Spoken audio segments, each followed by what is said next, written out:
હે મૂર્ખ માણસ, તું આ મંદિરમાં પૂજા અને પરિક્રમા કરી શકે જ નહીં.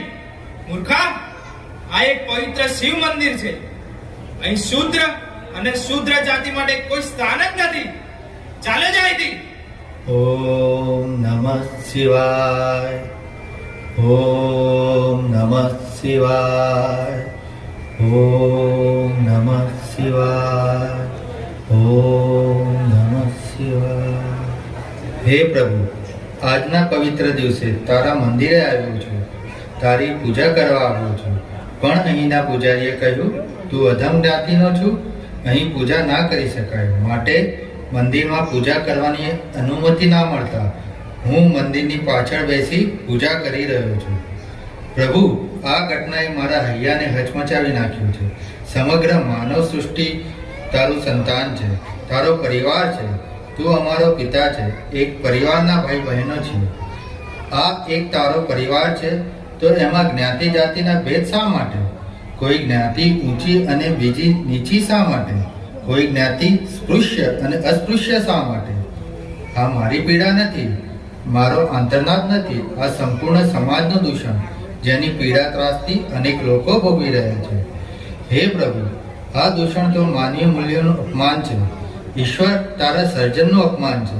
આ સમાજનું દૂષણ દૂર કરવું જ રહ્યું. માટે હે મારા વાલા, એવો કંઈક ચમત્કાર કર, જેથી આ દૂષણને, તે અનુભૂતિ સમગ્ર સમાજને થાય અને સંપૂર્ણ સમાજ આ દૂષણને દૂર કરવા પ્રવૃત્ત થાય અને ઊંચ નીચના ભેદભાવ રહિત સંપૂર્ણ સમસ્ત સમાજનું નિર્માણ થાય, જ્યાં સૌ માટે એક કૂવો, એક મંદિર, એક વિદ્યાલય, એક સ્મશાન હોય.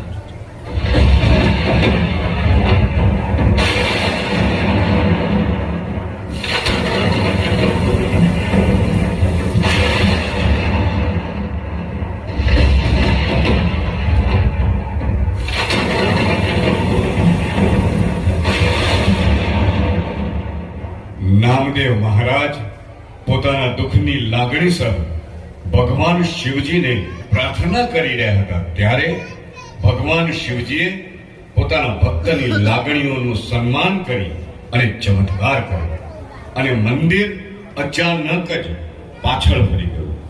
મંદિરનો દરવાજો એ જ દિશામાં હતો જ્યાં નામદેવ મહારાજ ભગવાન ભોલેનાથની પૂજા કરી રહ્યા હતા. ત્યારથી આજ દિન સુધી મંદિર તે જ સ્થિતિમાં સ્થિત છે. તો ભક્તજનો, આપણે સૌ ભગવાન ભોળાનાથની પ્રાર્થના કરીએ કે જેમ નામદેવ મહારાજને પ્રાપ્ત થયા